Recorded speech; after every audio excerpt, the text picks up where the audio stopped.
श्री रामचंद्राय नमो नमः। शिव जी को नमस्कार, पार्वती माँ को बहुत नमस्कार।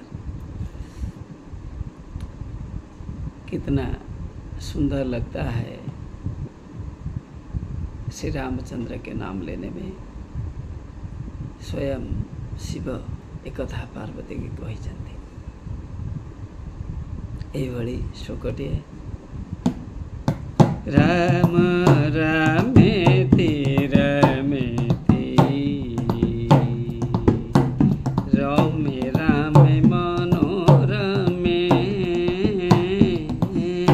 सहस्रनाम तत्तुल्यं राम नाम वरानने सहस्रनाम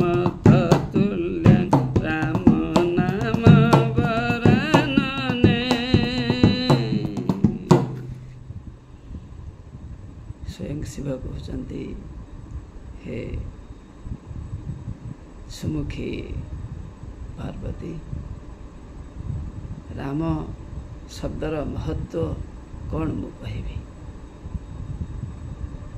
कौन सी नाम से राम नामर तुल्य नहीं।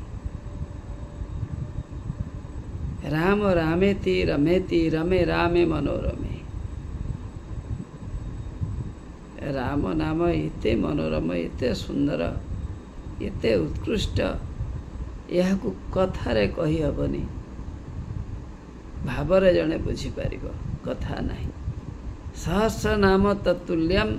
विष्णु सहस्र नाम को यदि आमे नबा, सहस्र नाम पूर्व विष्णु लगे दिंतु, विष्णु सहस्र नाम को यदि आमे नबा कहिबा, से तार तुल्य हो पारिबो। आमे परा किते कष्टरे बुझुचंती। विष्णु सहस्र नाम पुणी पढ़े बुझा ना, खाली कहीदेवा तो बड़ बड़ लोक देवता लोक ऋषि लोक से ही पारे।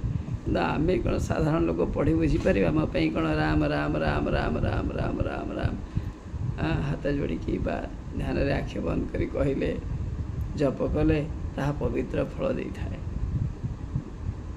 पार्वती बुझिल से रामर महत्व आम कौन कहवा।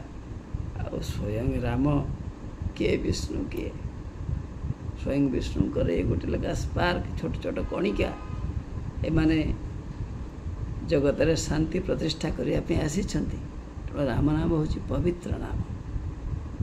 यही स्वयं शिव बुझे।